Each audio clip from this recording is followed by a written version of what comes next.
এই মূর্তিটাই হচ্ছে কলকাতা তথা বাংলায় প্রথম একজন ভারতীয় ভাস্করের দ্বারা তৈরি কারুর মূর্তি। শুধু তাই নয়, যিনি বানাবেন তাকেও আমরা বলে দেবো বিদেশ থেকে কোনো পাথর আসবে না। এবারে দায়িত্ব দেওয়া হবে তাকে। রোজ দেখতে মতো মুন্ডুকাটা আসছি, মুন্ডুকাটা প্রথম বিদ্যাসাগরের মূর্তির উপর আক্রমণটা এখানে হয়নি।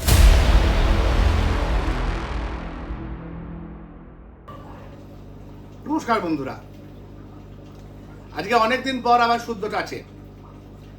এর মাঝখানে অনেকদিন আমরা কোনো ভিডিও আপলোড করিনি। তার কারণ হচ্ছে, এক নম্বর, আপনারা জানেন, আপনারা দেখেছেন, আপনাদের ভালো লেগেছে প্রত্যাবর্তন দ্য হোম কামিং, যে পূর্ণ দৈর্ঘ্যের মেডিকেল কলেজের যে সিনেমাটা, সেই সিনেমাটার সাথে আমরা একটু ব্যস্ত ছিলাম। সিনেমাটা রিলিজ হয়েছিল, সিনেমাটা খুব ভালো চলেছে। এবার খুব শীঘ্রই আমরা হয়তো একটা ওটিটি প্ল্যাটফর্মে সেটাকে আনবো। এবারে আমরা কিছুদিন ধরে কলকাতার ইতিহাস নিয়ে, কলকাতার বিভিন্ন জায়গা, কারণ আমাদের কলকাতা একটা কি বলবো, একটা ইতিহাসের ভান্ডার।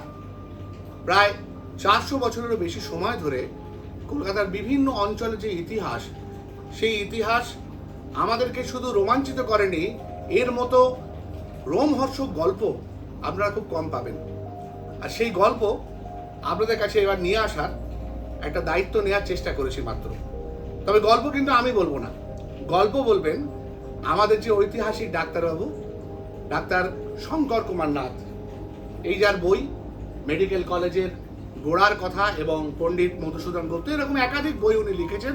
এবং আমার শুদ্ধটার যারা সাবস্ক্রাইব করেছেন, যারা দেখেছেন, তারা জানেন যে ওনার অনেকগুলো ভিডিও সেখানে রয়েছে। আজকে আমরা কলেজ স্কোয়ারের আশপাশে যে সমস্ত বিখ্যাত ঐতিহাসিক যে জায়গাগুলো রয়েছে সেগুলো নিয়ে আলোচনা করব। জানেন, প্রথম বাঙালি বা ভারতীয় ভাস্কর্যের তৈরি মূর্তি যেটা কলকাতার প্রতিষ্ঠা হয়েছে, সেটি কার জানেন?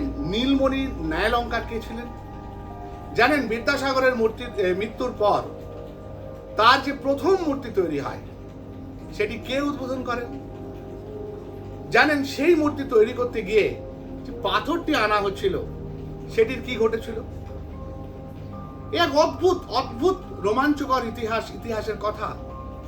এর প্রতিটা পরতে পরতে আজকে যে বিভিন্ন থ্রিলার, যে সমস্ত গোয়েন্দা গল্প হয়, সেগুলোকে হার মানায়।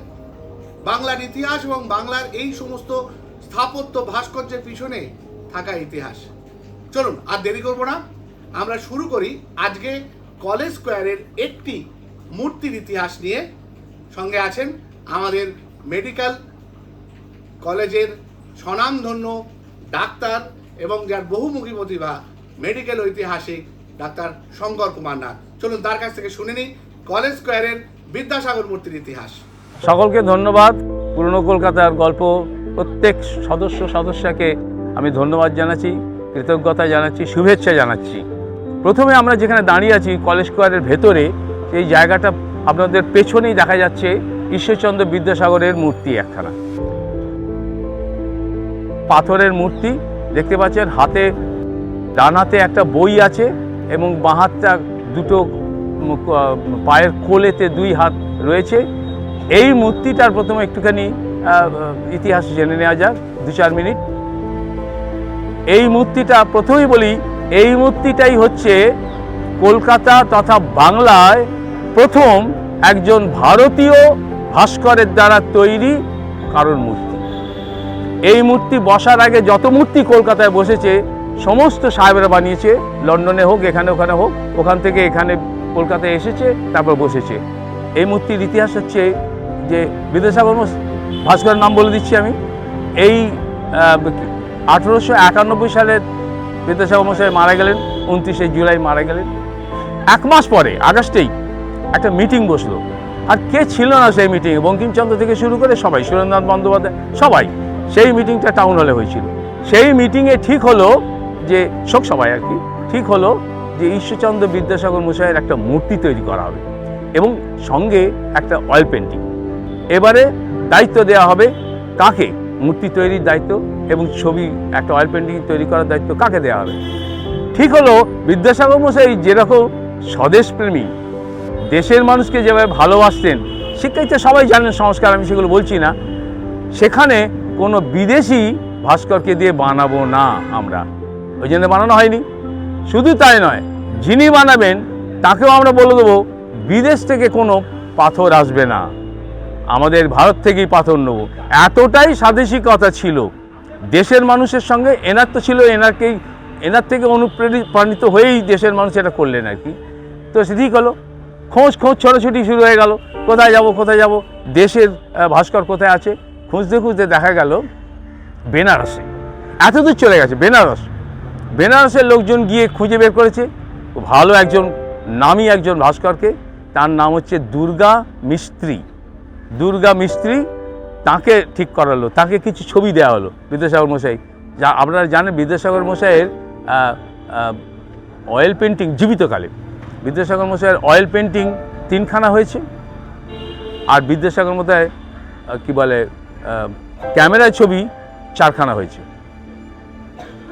আবার বলছি, বিদ্যাসাগর মশাইয়ের অয়েল পেন্টিং 3টে হয়েছে, আর বিদ্যাসাগর মশাইয়ের মানে বিদ্যাসাগর ফেস মুখে দেখে মানে লিভিং আর কি, আর বিদ্যাসাগর মশাইয়ের ক্যামেরায় ছবি আর কি 4খানা হয়েছে। এর মধ্যে 4টের মধ্যে 2টো ছবি হয়েছে জীবিতকালে, আর 2টো ছবি হয়েছে মরার পরে। এই দুটো ছবি বর্ণান শেফার্ড তুলেছিল। সেই ছবি দুটো নিয়েছিলেন আর এক শিল্পী, তার নাম বামাপদ বন্দ্যোপাধ্যায়। এবার মূর্তি তৈরি হবে, ছুটলো দুর্গা মিস্ত্রিকে দিয়ে দেওয়া হলো, অর্ডার দেওয়া হলো। দুর্গা মিস্ত্রিকে বললো পাথর কিন্তু বিদেশ থেকে আসবে না। তখন যা হতো সব পাথর বিদেশ থেকে আসতো, তো পাথর কিন্তু এদেশের থেকে আসবে, আপনি বলুন কোত্থেকে আনবো। উনি বলেছিলেন জয়পুরে হ্যাঁ ওইখানে পাওয়া যায়। আচ্ছা ওইখানে যান আপনারা, ওইখান থেকে নেবেন। কত সাইজ হবে সাইজটা থেকে বুঝতে পারছেন, ওই মাথা থেকে ওই বসা পর্যন্ত ওই সাইজ, মানে প্ল্যাটফর্মটা ঠিক ওপর পর্যন্ত এই সাইজটা তিনি বললেন।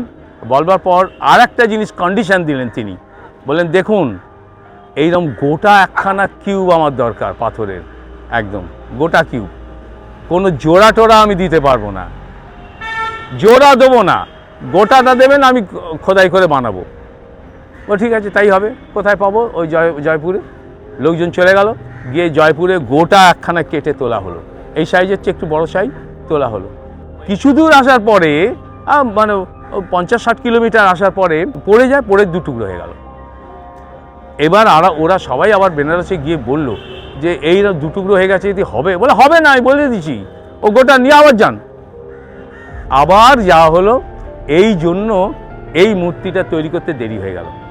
এই মূর্তিটা তৈরি হলো 1898-এ, মানে ওই অথবা 7 বছর দেরি হয়ে গেল তৈরি হলো। সেই মূর্তি এলো কলকাতায়, এলো 1899-এ। সেই সময় বাংলার গভর্নর ছিল উডবার্ন সাহেব।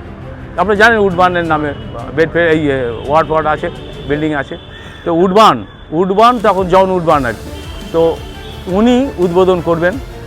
ওই সময় সংস্কৃত কলেজের প্রিন্সিপাল ছিলেন মহামহোপাধ্যায় নীলমণি ন্যায়ালঙ্কার, মুখার্জি পদবী, নীলমণি মুখার্জি। আউটস্ট্যান্ডিং, মানে ওই সময় এরকম সংস্কৃতজ্ঞ পণ্ডিত, মানে কি বলে জ্ঞানচর্চার পণ্ডিত খুব কম ছিল। উনি একটা উদ্বোধন উপলক্ষে একটা ছোট্ট বুকলেট বানিয়েছিলেন। ওই বুকলেটে ইংরেজিতে লেখা, ওই বুকলেটে বিদ্যাসাগর মশাইয়ের একটা জীবনী তিনি লিখেছিলেন। সেই মতো জীবনী আমি আগে দেখিনি। কি খরচ হয়েছে, কত টাকা উঠেছিল ফান্ডে ইত্যাদি সব লেখা আছে। এটার জন্য কত খরচ হয়েছে, মোট 9,000 টাকার কাছাকাছি উঠেছিল, আর এটাতে 3-3.5 হাজার খরচ হয়েছে, বাকি সব জমা হয়ে গেছিলো, ওই 5-6 হাজার টাকা জমাই হয়েছিল। এবার এটা কোথায় বসানো হবে? মূর্তিটা বসানো হবে এই সংস্কৃত ঢুকলেন, ঢুকেই দেখা যাচ্ছে যে 3-4টে সিঁড়ি, তারপরে কিছু পিলার, তারপরে ভেতরে হচ্ছে সংস্কৃত কলেজ। এই পিলার এবং সিঁড়ির ঠিক ডান দিকে ওনাকে রাখা হলো। ওখানে জায়গা নেই তো, ওখানে কোথায় রাখা হবে? বলে ওখানে তো দেখতে পাচ্ছি একটা মূর্তি বসে আছে। দেখা গেল ওখানে যে মূর্তিটা রয়েছে সেটা যে ডেভিড হেয়ারের মূর্তি, একেবারে মাথা থেকে পা পর্যন্ত ডেভিড হেয়ার। তাহলে ওখানেই রাখতে হবে। মাথা একখানে ছাতা আছে, ক্যানোপি যাকে বলে, ছাতা আছে, তার নিচে ডেভিড হেয়ার লম্বা। তো ঠিক হলো ডেভিড হেয়ারের জায়গায় পাঠিয়ে দেওয়া হোক। বলে ডেভিডকে তোলা হলো, তুলে ডেভিড হেয়ার স্কুল এখন ওইখানেই আছে। ওইখান থেকে তুলে, এটা হলো 1899, বুঝতে পারছেন, ওইখান থেকে তুলে ওইখানে নিয়ে গেছে। আর ওই ছাতাটা খালি গেল না, ওই ছাতার তলায় বিদ্যাসাগর মশাই ঢুকে গেলেন। ওইখানে বিদ্যাসাগর মশাই 1899 রইলেন। এইটা চলতে চলতে 8 বছর হয়েছে। 1907 ওদের সব বোধোদয় হলো। ওই ভেতরে এইরকম একজন মহাপুরুষকে কে দেখবে? জনগণ যদি নাই দেখতে পেলো এনাকে, তাহলে ওখানে রেখে কী লাভ? প্রকাশ্যে রাখো। 1907 প্রকাশ্যে চলে এলেন ইনি এইখানে, তাহলে ওইখানটা ফাঁকা হয়ে গেল। তখন অ্যাঞ্জেলিনা বোইস বলে একজন ইটালিয়ান ভাস্কর তখন কলকাতার ছিলেন, তাকে বলে একটা বানিয়ে দিল, ফাঁকা জায়গাটা রেখে লাভ নেই। ও একটা বানিয়ে দিল, বিদ্যাসাগরের মূর্তি একটা বানিয়ে দিল। ওই মূর্তিটাই 1907-তেই ওখানে বসানো হলো। ব্যাস, ওইটা হয়ে গেল। এবারে সবাই জানি আমরা 70 দশক, উত্তাল 70 দশক। আমি তো তখন এখানে মেডিকেল কলেজে পড়ছি। আমি তো এই কলেজে ঢুকেছি 1968-এ। এর আমার হায়ার সেকেন্ডারি হচ্ছে 1967, আর 68-এ এইখানে ফার্স্ট ইয়ার আমার। তো ওই সেই উত্তাল সময়, ওটা বুঝতে পারছেন তো। তো যাই হোক, সেই উত্তাল সময় যা ঘটলো, প্রথমত হলো কি, প্রথম বিদ্যাসাগরের মূর্তির উপর আক্রমণটা এখানে হয়নি বা ওখানেও হয়নি। প্রথম আক্রমণটা হয়েছিল ক্রিক রোয়ে। যদি জানান আপনারা, ক্রিক রোয়ে মেট্রোপলিটন ইনস্টিটিউশন আছে, ওর ভেতরে একটা বিদ্যাসাগর মূর্তি আছে। ওইটায় প্রথম আক্রমণ হলো 70 দশকে, ওর মুন্ডু কাটলো প্রথম। দ্বিতীয় ওইটা যেটা বানালো বোইস, এমন মার মেরেছে ওকে যে ওকে আর রিপেয়ার করা গেল না, তছনছ করে দিয়েছে একবার, মুখ নাক হাত পা সমস্ত, ওই বইসের তৈরি করা বিদ্যাসাগর মূর্তি। তারপর তৃতীয় হচ্ছেন ইনি, এখানে এর মুন্ডু কাটালো, হাত ভেঙে দিয়েছিল, মুন্ডুও কেটে দিয়েছিল। মুন্ডুটা ফেলে দিয়েছিল কলেজ স্কোয়ারের জলে। এরপর সেটা 70-71 সালে হয়েছিল। 77-এর পর তখন এইখানটায় মুন্ডু দুবুড়ি নাবিয়ে তোলা হলো। তো এখান থেকে যেতে আসতে রোজ দেখতে হতো মুন্ডু কাটা। আর এত ফেন্সিং ছিল না তখন, ফলে পুরোটাই দেখা যেত বাইরে থেকে। রোজ দেখতে হতো মুন্ডু কাটা, আসছি মুন্ডু কাটা, যাচ্ছি মুন্ডু কাটা। যাই হোক, সেটা তো তুলে প্লেস করা হলো, প্লেস করে এটা রেস্টোর করা হলো। এই হলো কলেজ স্কোয়ারের গ্রেট হেরিটেজ বিদ্যাসাগরের মূর্তি। আমাদের নতুন করে তৈরি শুদ্ধ টাচ এবং তার প্রথম এপিসোড কেমন লাগলো আপনাদের? ভালো লাগলে জানাবেন, কমেন্ট বক্সে কমেন্ট করবেন, আমি নিশ্চয়ই উত্তর দেওয়ার চেষ্টা করব। আর আমাদের চ্যানেলটি সাবস্ক্রাইব করুন এবং শেয়ার করে আপনাদের বিভিন্ন যে গ্রুপ আছে, WhatsApp group, Insta group, Facebook group, সেখানে ছড়িয়ে দিন, সবাইকে দেখার সুযোগ করে দিন। আমি চাই ব্যক্তিগতভাবে কলকাতার ইতিহাস আমরা কলকাতাবাসী সবাই জানি এবং সমৃদ্ধ হই। ভালো থাকবেন, সুস্থ থাকবেন, নমস্কার।